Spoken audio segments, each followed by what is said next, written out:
Hi everyone, I'm Tim Halbach. I'm the warning coordination meteorologist for the Milwaukee National Weather Service office.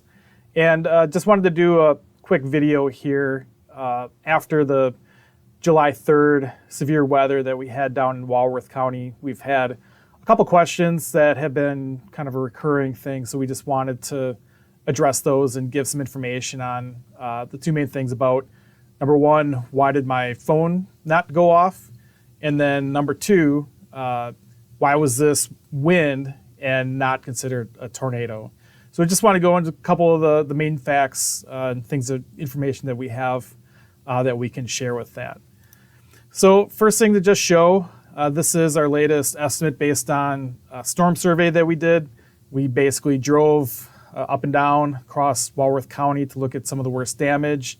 Obviously, we did not get to every single tree, but there are probably thousands, if not, quite a bit of tree damage all the way across this main area. So based on the damage that we saw, this area from south of Darien through Sullivan Lake, Como, northwest to Lake Geneva, Geneva town, the town of Geneva up here.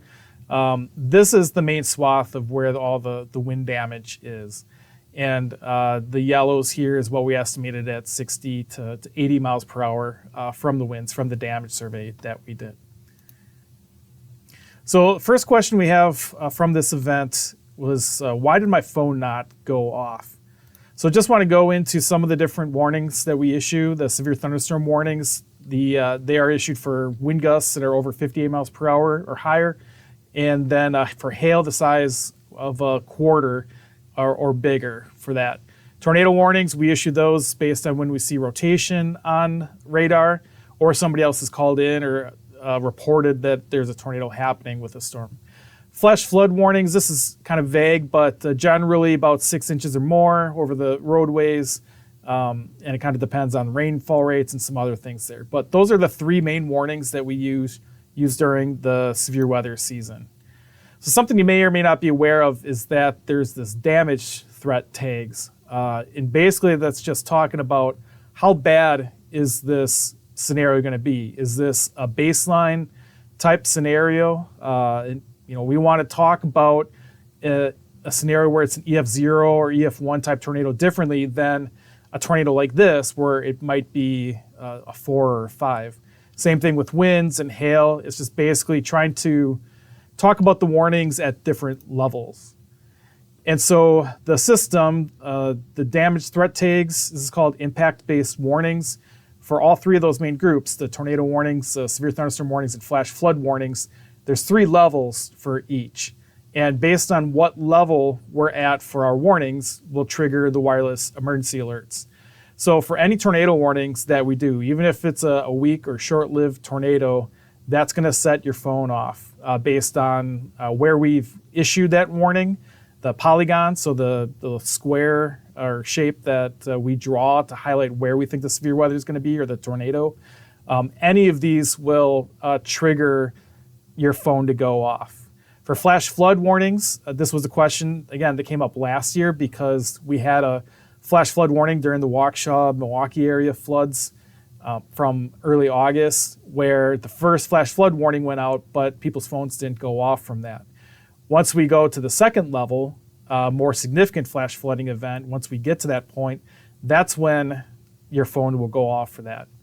With severe thunderstorm warnings, we have for the 3 levels, it's not until you get to the 3rd level that the wireless emergency alerts will go off. So 60 miles per hour, 1-inch hail, 70 miles per hour, golf ball size hail, those won't get the alert to go off. So it's got to be when we're anticipating 80 miles per hour higher baseball size hail.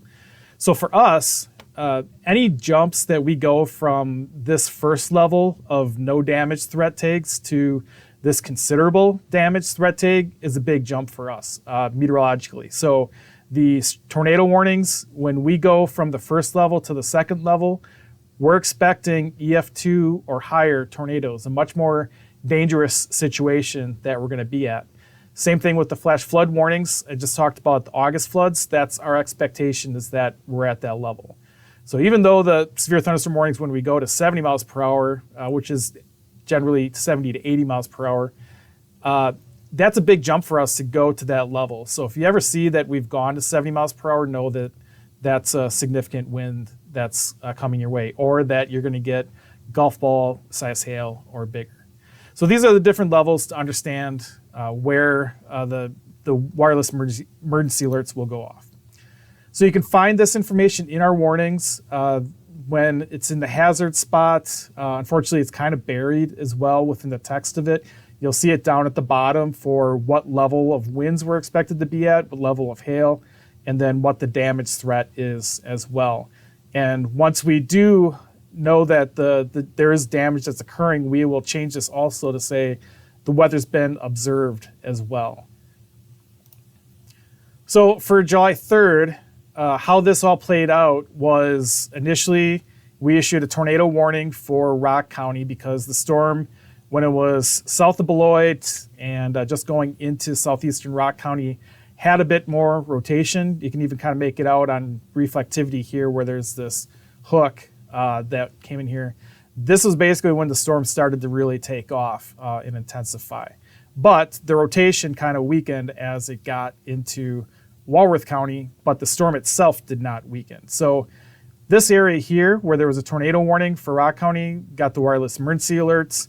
The severe thunderstorm warnings for 70 mile per hour winds did not trigger the WIA. And when your phone goes off, typically you're within these boundaries of where it's at. If you have an older phone, it might be, if you're in Sharon, you might have got a wireless emergency alert because your cell phone tower had some sort of listening area in the WIA box. So some of the older phones might trigger, there's a little bit extra stuff. But the newer phones, it's typically within, I think, 0.1 mile of where our polygon is that will trigger the wireless emergency alerts.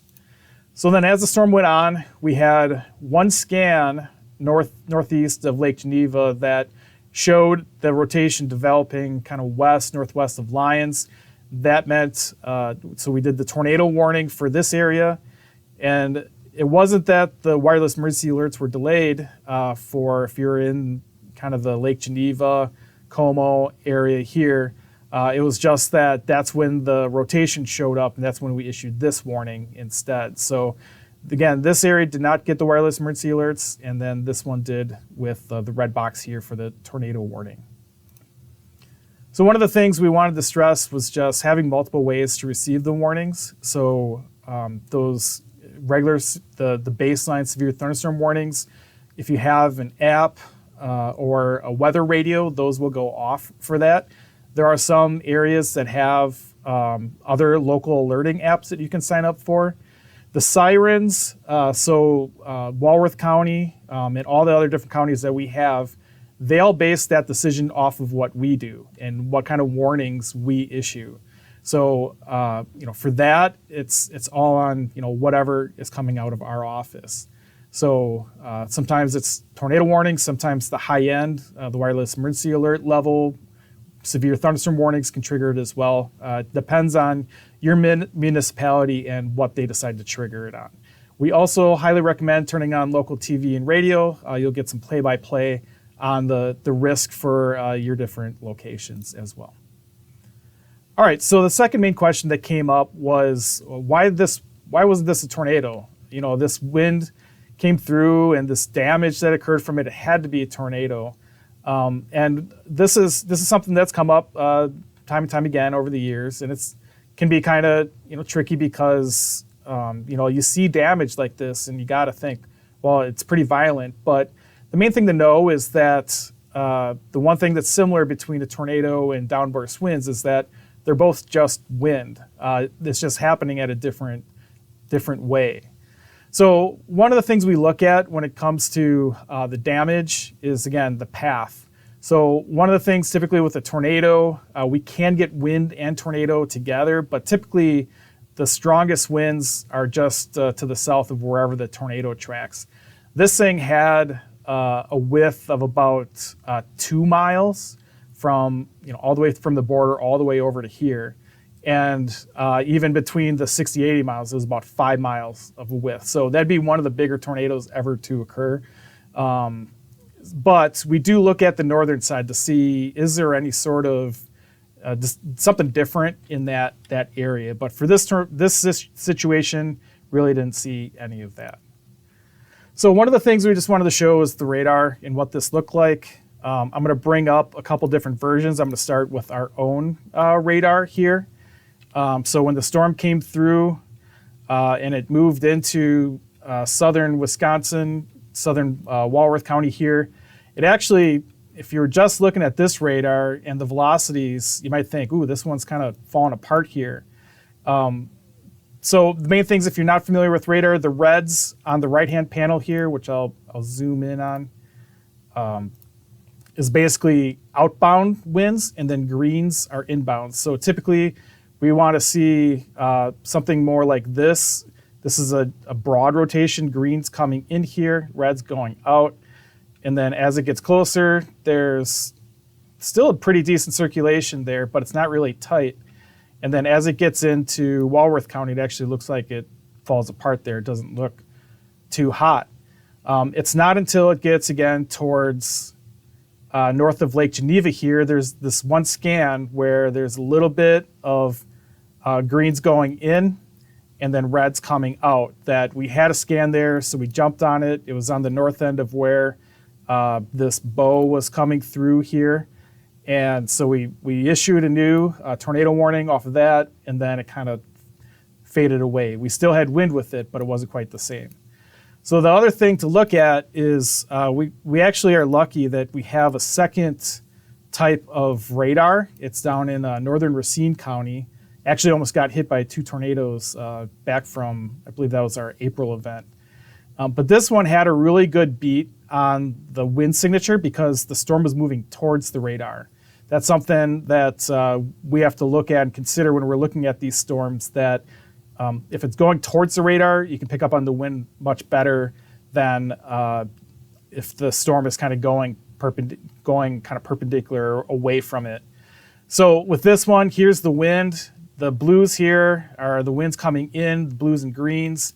And again, as this comes across, if I do the actual storm relative winds here, you never really see much in the term as the storms come through the south of Darien, Delavan Lake, Como, Lake Geneva areas. It's all this push going towards the radar, and there's not much in the way of anything going outbounds with it, especially in the hardest hit areas. Even if we go up a little bit, it's kind of the same thing. So it goes through, it's all this strong inbound winds. And what we do before a tornado survey is we always look at radar just to get a sense of, is there any strong rotation on this? Is there a couplet? Is there a debris signature? We really didn't see any of that with this storm as it came across Walworth County. So that's what we saw on radar. Just to kind of go through some of this, these are things we've shown in the past with some of the things we consider when we're looking at tornadoes versus straight line winds.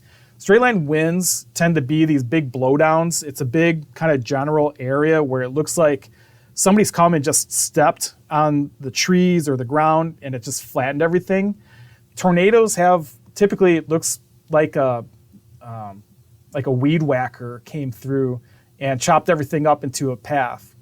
With the tree pattern, the main thing we look at with the trees is how the trees are laid down or how they were blown down. So when we did the survey the past few days, we were looking at where the trees are and which way are they going. It's not going to be perfectly, east or west, east, northeast, whatever, with every single tree because of it depends on where the tree breaks and things like that. But in general, we can pitch together.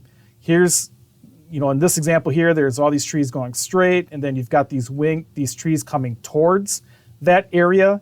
It kind of can look like a rooster tail where a tornado goes through.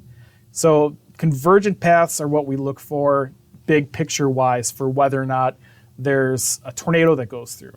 You kind of make out on the red line here. Here's where the tornado tracked through. Here's another one of a tornado. It's kind of hard to make out this aerial photography here, but there's all these winds, all the trees are kind of going towards this or kind of angled towards it because your wind's coming through and it's causing a convergence of that tornado coming through. With straight line winds, it looks more like a bomb went off or somebody just kind of pushed down on the ground. So you can see this example here with these uprooted pine trees. In general, it looks like they're spreading out and going away from each other. So in the middle, it's more of this west to east, and then you have this kind of flare out at the sides. We call this a starburst pattern with the winds. So from our survey, here's a generalization of what we saw with the tree patterns with it. So mainly through the strongest wind cores, the trees were laying west to east.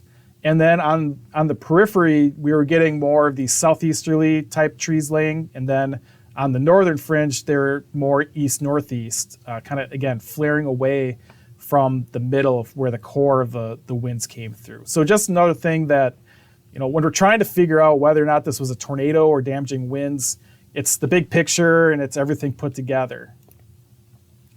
So back in 2018, we had kind of a similar situation with the storms that went across Marquette, Green Lake, Fond du Lac, Marquette County, Sheboygan counties. That's still on YouTube if you want to go and search for NWS Milwaukee damage surveys of August 28th, 2018 storms. I go kind of through this similar stuff where the next thing that we look for is whether the debris was lofted or was it pushed downward? Does it look like the debris was tumbled or just kind of pushed towards the ground? So I had kind of a crude schematic here that I showed with a tornado. It's this upward kind of chopping, pulling motion, whereas the straight line winds is a downburst and kind of pushed outwards type scenario. So what we saw from the July 3rd, this is just a couple examples of what we saw and kind of just paint the picture of what made our decision. So we immediately went to all the worst damaged areas. So any of the barns or metal sheds that got destroyed from the winds, we went and analyzed this. And this was one of the better examples that convinced us that this is a downburst or straight line winds from just looking at the damage itself. So this shed here, you can see all the metal doors and the walls here. Sheet metal is typically, if a tornado hits it, it's really easy to loft that into the sky. And we'll see that as a debris signature on our radar. We're close enough in Walworth County that we would have seen that. So it's really easy for these pieces of sheet metal to get thrown up into the sky. It looks like it's been pulled apart. But with this scenario, you can see all the sheet metal got blown towards the ground and is at the base of where these pine trees are. A lot of times we'll see it dangling off the top of the trees. There's some of these places where, we had a metal shed and there's a tree right next to it and the piece of sheet metal is hanging from the tree because it's like literally right next to where the shed is. So this is an example too of sometimes when the wind hits, the barn and pieces itself are kind of left all together and sometimes you get it pulled apart like this. But each situation is a little bit different for just how the wind hits the structure and then what happens after that. So from this, seeing them all buried underneath the tree here, that was a really good example of, looks like things have been pushed down towards the ground. This was another barn, another shed, metal building that got hit here. The side here that got destroyed was facing west. So when the storms came in, the garage door got penetrated and that took away the sides here and the roof and caused the damage to this shed. So then what happened to all those pieces? Well, they're just laying on the other side of where the barn is or the shed. And it was kind of laying up against where the corn is. A lot of times, again, sheet metal like this, you'd see it up in the corn and like scattered for like miles down on a path, whereas this was all just kind of blown down and straight there.